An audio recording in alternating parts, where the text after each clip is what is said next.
Halo, halo, apa kabar Anda semua? Nah, Bung Rocky seperti tadi pagi yang saya minta Anda untuk sedikit menahan analisis tentang kemungkinan PDIP ini dalam situasi sekarang ini mungkin saja PDIP mengambil opsi memboikot pemilu karena terutama Pilpres ya.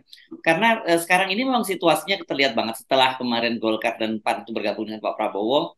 Sekarang kan kemudian juga bersamaan dengan itu muncul juga semacam wacana dari internal P3 untuk menarik dukungan dari PDIP ya karena Sandiaga Uno kemungkinan tidak akan jadi calon wakil presidennya Ganjar Pranowo dan saya kira apapun juga langkah dari P3 ini apakah menarik atau bersama dengan PDIP itu semuanya juga tergantung sama Pak Jokowi juga. Iya itu akhirnya mungkin bagi PDIP ini apa sih ini Hmm. Pak Golkar sorry P3 P3. itu seberapa besar sih suaranya kan? Kan Hmm. yang dibutuhkan PDIP adalah uangnya Sandi bukan P3 tuh kan. Jadi kalau kita baca secara cepat-cepat ya pasti kunjungan Pak Ganjar ke ke Ibu Gus Dur ke Bu Ibunya Menteri Agama, Ketua BBN ya, tuh. sorry, Ya. ke ibunya Menteri Agama itu menunjukkan hal yang secara terus terang bagi PDIP ya NU lebih lebih berguna daripada P3 tuh. Dan Hmm. itu intinya kan. Juga demikian juga Yeni dan Ganjar itu Ya. ada menemui Bu Nuria dan merayakan ulang tahun di situ tuh. Jadi semua sinyal ini menunjukkan bahwa PDIP bahkan bisa mengambil resiko untuk berselisih habis-habisan dengan Pak Jokowi itu. Jadi saya mau tekankan di sini bahwa PDIP bisa pulih martabatnya kalau dia langsung beroposisi dengan Jokowi. Kan PDIP akan dapat tambahan suara kalau dia bilang kami tidak menginginkan perubahan konstitusi tentang usia karena itu hanya menguntungkan dinasti Pak Jokowi. Kan Loh, mestinya lega PDIP omongin itu dan sudah kan? taruhan nama saya itu PDIP Sudah akan kan? Sudah kan Bung mengkonsolidasi Rocky? dirinya. Sudah Ya, disampaikan oleh Hasto kan itu dan kemudian Gibran juga menyatakan kalau sikap PD partai menolak saya juga menolak. Begitu waktu Hasto menyatakan itu. yes. Iya. Tetapi masih diproses juga kan hal itu. Ya. Jadi bikin ancaman yang lebih tinggi lagi itu. Kami akan memboikot pemilu karena yang dilakukan oleh Presiden Jokowi itu inkonstitusional, itu mengaduk-aduk prinsip kesetaraan di dalam pemilihan umum dan sekedar untuk kepentingan anaknya itu. Mungkin agak kalau saya bilang agak kasar nanti PDIP bilang masa kami ikut kasar. Mesti Hmm. agak tega mengucapkan itu Ya, tuh ya. kalimat itu tuh. Jadi jangan saya yang dijadikan bahan persekusi terus menerus, tapi persekusi juga Pak Jokowi yang melakukan pelanggaran etik konstitusi. Coba berani Iya. nggak tuh? Ya. Tapi saya membayangkan kalau kalau itu terjadi itu waduh bakal mengubah landscape politik kita saat ini Bung Rocky karena bagaimanapun juga PDIP itu adalah partai pemenang pemilu ya. Jadi kalau kalau toh sekarang terkesan dia seolah-olah mulai tidak dianggap itu karena partai sudah ada koalisi besar yang di belakang Pak Prabowo, tapi tetap saja menurut saya PDIP itu satu kekuatan politik besar dan kalau dia mengambil langkah itu kan dia juga akan bersama dengan arus-arus arus besar oposisi sebenarnya. Itu yang saya maksud dari beberapa hari lalu. Mending PDIP bergabung dengan oposisi itu. Tinggalkan aja seluruh legacy dia yang membangga-banggakan petugas partainya. Wong petugas partainya mengkhianati dia kok bagaimana? Sama Hmm. juga di saya tuh. Ini karena kata Hasto, itu Jokowi adalah kader kami mesti bela. Lo kader Anda itu sudah mengkhianati Anda Hmm. dengan mengacak-acak konstitusi itu. Saya sebutkan ini juga sebagai pretext kan. Dan masa Pak Rocky nuduh Jokowi mengkhianati sebagai kader? Kan sebagai kader Pak Jokowi udah nggak tunduk pada Ibu Mega kan. Jadi itu intinya tuh. Nah sekarang kita bicara tentang realitas politik di PDIP itu. PDIP mengalami kebingungan, padahal dia partai besar, kadernya tidak bisa dimunculkan, sehingga mesti outsource kader, yaitu Ganjar juga sebetulnya adalah kader yang dia outsource dari posisi Jokowi kan, dia Ya. mesti outsource Sandiaga, akhirnya kelihatan bahwa nggak mungkin itu dilakukan tuh. Sekarang ada Yeni Wahid yang sebetulnya potensial untuk mewakili politik NU secara ideologis sebetulnya tuh Hmm. dan secara antropologis. Tetapi PDIP masih berhitung jangan-jangan koalisi di tempat Prabowo itu berantakan juga, maka Jokowi pindahin lagi ke Hmm. PDIP Hmm. gerbong itu. Jadi semua tergantung pada sikap PDIP. Mau frontal berkelahi, saya sebut berkelahi secara politis atau berbeda secara paradigma dengan Presiden Jokowi, atau mau nunggu sinyal dari Jokowi lagi kan? Sementara Jokowi nonton aja terus menerus bagaimana keadaan politik ini berkembang tanpa arah kan. Jadi dua hal yang mesti kita terangkan. Pak Jokowi memanfaatkan situasi uncertainties untuk menguji ketaatan dari mereka yang menjadi bawahan dia tuh, yaitu gerbong-gerbong politik yang dia kendalikan itu. Yang kedua, PDIP menunggu sinyal resmi dari Jokowi. Jadi ini kan konyol. Nah, Jokowi lagi mempermainkan, tapi PDIP menunggu sinyal dari Jokowi. Itu intinya tuh. Nah, Ya. kekalutan ini yang mesti diselesaikan dengan satu statement. Atau PDIP itu pro Jokowi atau dia anti Jokowi, digampang supaya publik juga mengerti bahwa oke, PDIP punya nyali juga atau punya marwah atau punya ketegasan dalam urusan politik. Dan ini sebetulnya satu-satunya poin yang membahayakan negara adalah soal kedudukan Jokowi yang menghendaki Gibran itu jadi wakil presiden, kan itu bahayanya. Nah, mestinya PDIP udah bikin rapat darurat untuk mengatakan kami akan memboikot pemilu karena itu pelanggaran konstitusi itu, dan itu adalah bagian yang paling buruk dari politik dinasti Pak Jokowi. Kan gampang tuh supaya terjadi lagi percakapan yang sifatnya argumentatif tuh. Nah, kan kalau kalau kita lihat sebenarnya nggak perlu lagi lah PDIP menunggu waktu ya, karena Ya, dengan PAN dan Golkar sudah gabung Pak Prabowo, dan kemudian hari ini ya ada para relawan Pak Jokowi itu rame-rame akan menyatakan deklarasi dukungan kepada Pak Prabowo, dan kemarin pun gitu ketika Ganjar mendampingi Pak Ganjar Pranowo di Solo gitu, sempat-sempatnya dia juga menemui para relawan dia dan relawannya Pak Jokowi yang sudah menyatakan deklarasi dukung Pak Prabowo kan gitu. jadi makin lama itu Pak Jokowi kayak makan bubur panas dari pinggir, dia makan semua tuh lama-lama Ya. habis. Lalu PDIP merasa kok piringnya udah kosong. Ya Anda nggak sadar bubur itu dihabisin dari pinggir kan. Jadi itu intinya tuh. Kita mau coba cari semacam parameter apa sebetulnya yang bisa membangkitkan kembali keyakinan PDIP bahwa dia adalah partai Soekarno. Ya ambil prinsip Soekarno, to be or not to be, kata Soekarno. Bagi saya atau bagi Bung Karno mengatakan merdeka atau mati. Jadi mestinya begitu prinsip. Kan ini soal pertarungan nilai itu. Jadi kalau PDIP gagal untuk mengucapkan to be or not to be, maka dia akan jadi partai yang dilelang kiri kanan atau dilego kiri kanan atau dipermainkan secara psikologi oleh Pak Jokowi kan. Itu nggak boleh terjadi itu. Jadi saya balik lagi tadi pada keinginan saya untuk melihat PDIP itu tumbuh sebagai partai yang kuat secara ideologis, secara etik, dan dalam prinsip-prinsip Soekarnoisme itu. Itu intinya tuh.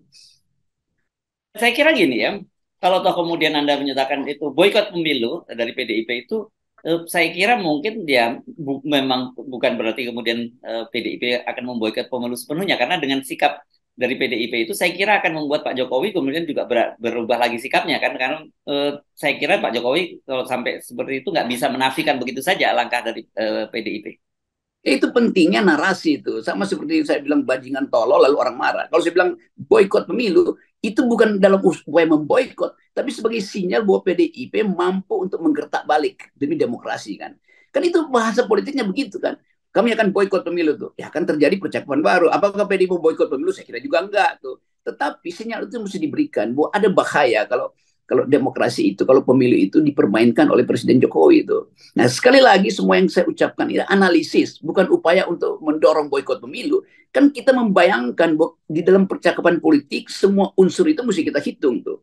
Masa ada boikot pemilu nanti saya dilaporin lagi tuh. Lo memang dalam dalam narasi politik mesti begitu pembicaraannya kan. Kan kita ada di dalam upaya untuk menerangkan pada publik ada ketidakpastian. Nah, salah satu fungsi dari analisa adalah membayangkan ketidakpastian itu bisa berakibat boikot politik. Itu intinya. Terpaksa kita mesti terangkan dengan referensi panjang nih supaya nggak dipelintir lagi oleh relawan Pak Jokowi kan, atau relawan atau bahkan oleh PDIP sendiri. Kita Ya. lagi membantu memetakan keadaan supaya publik tercerahkan bahwa posisi PDIP itu sekarang justru nggak jelas. Dia Ya. nunggu sinyal Pak Jokowi dari hari ke hari. Padahal Pak Jokowi tahu bahwa PDIP itu seperti bubur panas tuh, tapi bisa dimakan habis melalui dari pinggir kan. Jadi relawan Jokowi satu persatu dipindahin. Erlangga akhirnya dipindahin lagi ke Prabowo kan. Jadi itu intinya tuh. Jadi kembalikan martabat PDIP pada posisi yang ada jantungnya, yaitu merdeka atau mati kan, itu Ya. sinyal utama. Ini dadaku, mana dadamu kan. Jadi Ya. Ya. semua kehendak Presiden Soekarno akhirnya mesti diucapkan kembali dalam bentuk kemarahan politik oleh PDIP kan. Saya sebut kemarahan politik ya, bukan makar politik.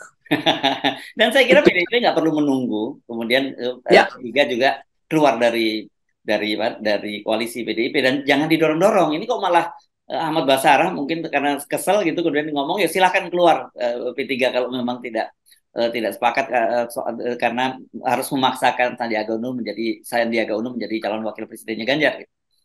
Ya itu pentingnya kita balik lagi pada prinsip bahwa politik itu ada nilai itu.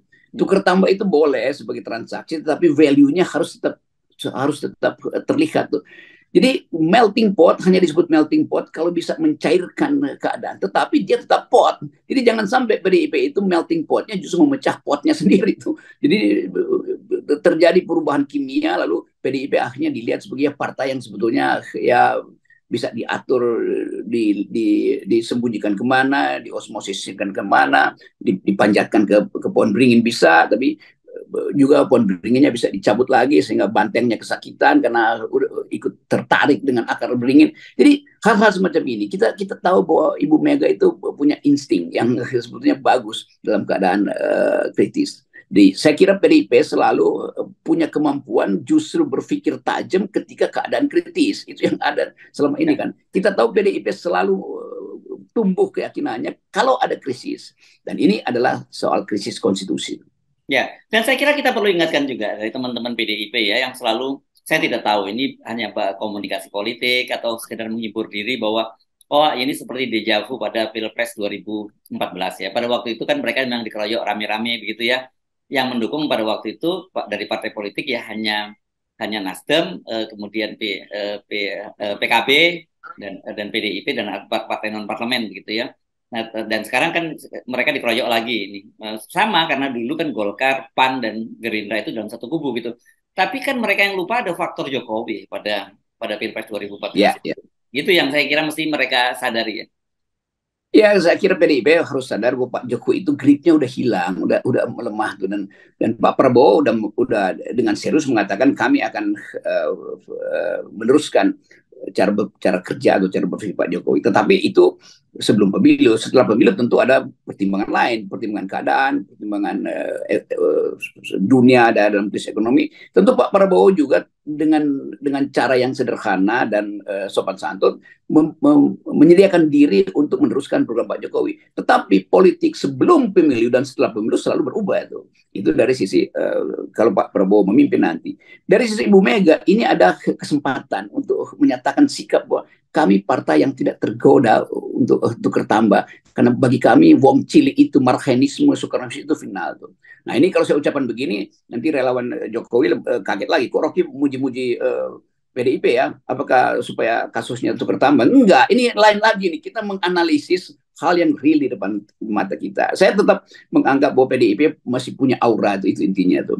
Jadi nggak perlu siapa namanya Hasto dan gengnya itu sok-sok wah Cherokee berubah. Enggak, ini betul-betul analisis kering aja tuh. Jadi nggak ada tukar tambah di sini ya. Siapa namanya tuh si Benny segala macam yang merasa atau yang menganggap saya sok tahu, ya memang saya tahu keadaan dalam PDIP. Ya, ya, oke. Nah, jadi mari kita sekali lagi kita ingatkan pada teman-teman PDIP ya. Sekarang ini terjadi situasi ya kalau dalam pacuan kuda ini tiga kuda ini Prabowo, Anies, kemudian Ganjar. Ini ironinya Ganjar Pranowo yang diusung oleh partai terbesar pada pemilu sekarang ini dia tertinggal paling jauh ya. Dia paling lemah di antara itu semua dan itu semua saya kira ini juga tidak lepas dari cara berpolitik dari teman-teman PDIP begitu ya. Iya, sebagai orang yang mengamati, saya nggak ikut campur kebijakan PD di dalam. Tetapi impact-nya keluar, kita tahu bahwa ada kesalahan Ibu Mega dalam menentukan calon presidennya kan. Jadi kembalikan aja itu pada Puan Maharani itu. Itu proposal saya, dan sangat mungkin ada Puan, terus Yeni Wahid ada di situ. Itu juga satu ide baru kan. Presiden dan wakil presiden datang dari kelompok perempuan. Itu juga ide yang akan mencerahkan tuh. Coba bayangkan misalnya tuh. Lalu dua-duanya mulai berkampanye anti Jokowi supaya jelas itu bahwa mereka tidak ingin dikendalikan oleh Jokowi. Kalau tidak ingin artinya mesti anti kan itu intinya.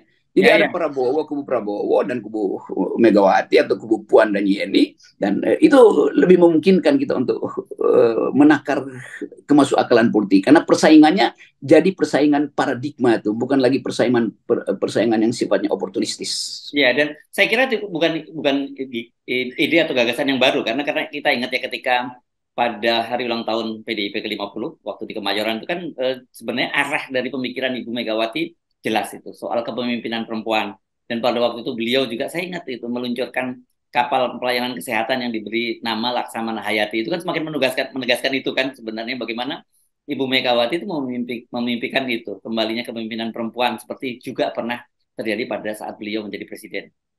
Ya, saya kira topik kita hari ini PDIP membutuhkan kepemimpinan perempuan, presiden maupun wakil presiden. Dan namanya saya sebut tadi, Puan dan Yeni itu. Dan itu bisa dikondisikan sebagai percobaan baru dalam politik Indonesia itu. Kalau Amerika bisa tiba-tiba nyalonin perempuan, nyalonin kulit hitam misalnya kan itu juga terobosan. Di kita juga begitu tuh. Ibu Mega bisa kasih kesan bahwa saya perempuan pernah jadi presiden, kan itu saya yakin bahwa kepemimpinan perempuan tidak boleh diabaikan oleh kepentingan untuk bertambah para laki-laki. Nah, kira-kira begitu tagline. Oke. Baik, ini sekedar sumbang saran buat kita ya. Ini bukan pro PDIP, tapi kita pro pada demokrasi di Indonesia secara menyeluruh. Betul, itu intinya itu. Oke, thank you Bang Rocky. Dan kita pro 0%.